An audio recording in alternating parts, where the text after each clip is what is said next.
He said, move right. Hurry up. Hurry up. Get out that officer's way. He's got crime to fight. He's got crime. Oh, shit. What the fuck is going on here? He's got crimes to fight. Better get out that officer's way before you get a knee in your neck. Get out of here, boy. Get your ass out of here. Get a knee up in your neck. He's got crime to fight. He ain't got time for this shit. That's right. Hey, look. Jeep, regular silver. I see so many silver Jeeps. I swear to God, it's like there's been a sale or something. Then look at this shit right here. See that? This is America for you. This is what America is all about. So basically, as you can see, the country's basically falling into some new level of anarchy. And these people, just like they were right when coronavirus quarantine started, these people are lined up trying to buy guns and ammo. And the thing, what I think is so funny, and I guess nobody's mentioned this because most people don't think the way I do. The same motherfuckers who are out there buying all this guns and ammo are the same people that Trump was sending welfare checks out to. Welfare checks. I don't say fucking stimulus checks because that's bullshit. But these people are out there buying them welfare check guns and stuff like that. So my thing is, if you people have so much money to be buying guns and ammo, which at this point I totally understand why you might be afraid for yourselves and your security. But if you got so much money to be out there spending money on guns and ammo, then I guess you don't need no welfare checks from Trump, do you? See? You don't need no welfare checks from Trump. So why the fuck is he up there writing all these goddamn welfare checks and causing inflation in the monetary supply, huh? But this is what you're dealing with right there. This right there is what you're dealing with. Gun stores. That's all America is. Lines of gun stores. That's what we are right now. So that's just that. And as you can see, you can pretty much look at the the average how should I say, the demographics of the people waiting online. Because, it's like Lee Atwater's Southern strategy. If you're going to say certain things, it's best that you be abstract as possible, isn't it? But there you go. That's your America right there. There you go. This is apocalypse driving. And I guess we're social distancing in the gun stores, I supposedly. Hey, look, is that a black family? Holy shit. Shaniqua got herself a piece. I hope they got something cool. I hope you got, obviously that bag is too small to be an AR-15, but it looks like Shaniqua and her husband, Daquan, they got themselves some shit up in that bag. That's right. But yeah, that's where we are, America. That's where we are. So you know what I think is so interesting? 4th of July is coming up, right? Now, our founding fathers, they overthrew King George III when they felt that the crown became tyrannical and that the government that they were under with that monarchy, they felt that it wasn't working for them and they totally overthrew it. Basically, in my opinion, that's kind of what's happening now. So you've got these black protesters, Black Lives Matter, and, those groups are out there and they're protesting, some of which are rioting, and they feel fear and they feel intimidation and they feel that they're being mistreated by police brutality. Then on top of that, you got arsonists who show up just to burn shit down. And then you've got anarchists who hate government for whatever reason and they want to overturn it.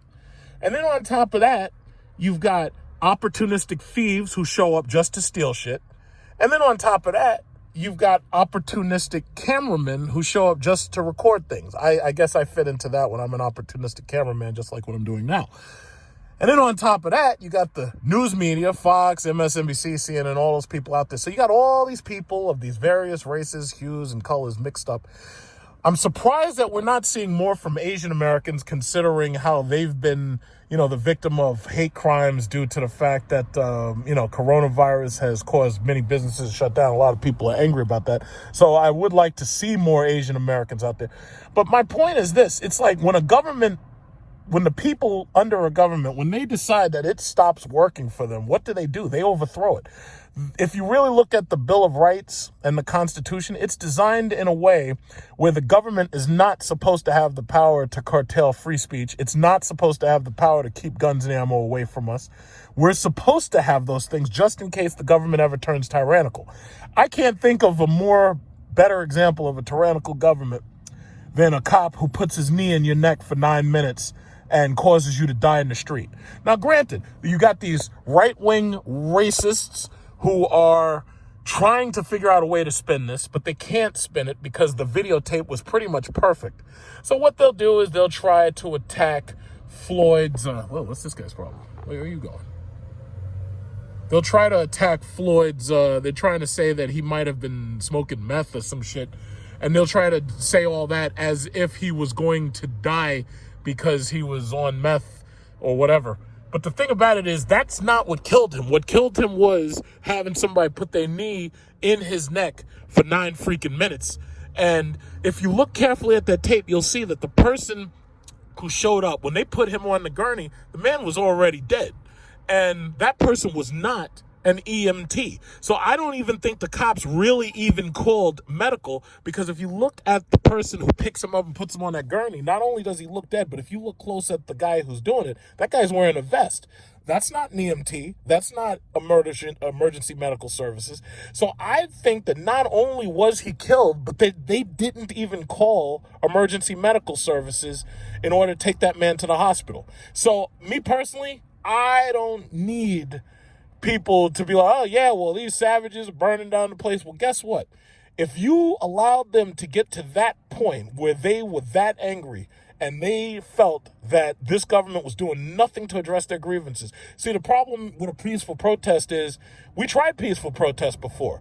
You remember those 1960s and the civil rights where you had the peaceful protests and the fucking dogs and fire hoses were brought out on these people? Well, guess what? There ain't no dogs and no fire hoses now because Antifa is predominantly white. They're not willing to risk injuring a blonde head, especially if they're not sure who they're injuring. They're mixed in so well that what they're doing is they're tearing Manhattan apart. De Blasio said, oh yeah, well, I'm putting a curfew in, and I totally understand that. They have to invoke curfews. These motherfuckers don't give a fuck about no curfew. If they've already seen that the police presence is so weak that they can't handle multiple hundreds of thousands of protesters or rioters, and even the peaceful protests, these people are using these pepper balls and shit because it goes past a certain time of day. Let me tell you something. Those riots are going to come on tonight. Those protests are going to come on tonight. And curfew is going to go right out the window. These white kids from Antifa are angry at this government. They're deep in debt. They're underemployed. They don't have health insurance. They wanted to get Bernie Sanders, but we were not going to let that shit happen because that guy is crazy and doesn't understand he doesn't understand economics at all. That guy's a socialist.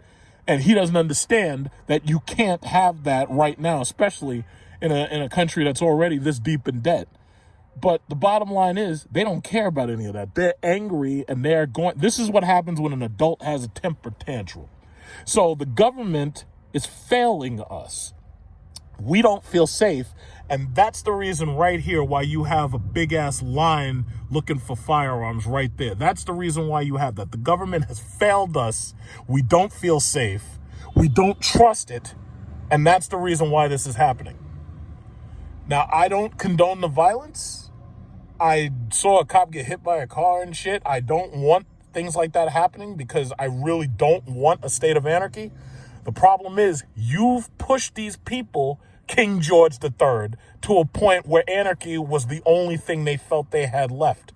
They don't give a fuck about your cameras. Thanks to coronavirus, everybody out here's got a goddamn mask, so you don't even know who's who if you go back in the tapes. All you can do is look at their clothes and hope that you can match them up. You can't prosecute hundreds of thousands of people because you don't even have enough jail cells. These people have decided that the government has failed them, and they've decided that at this point they're going to take the law into their own hands. So right now, that's the reason why you see a line like this at this gun store in right here. That's the reason why you see that line.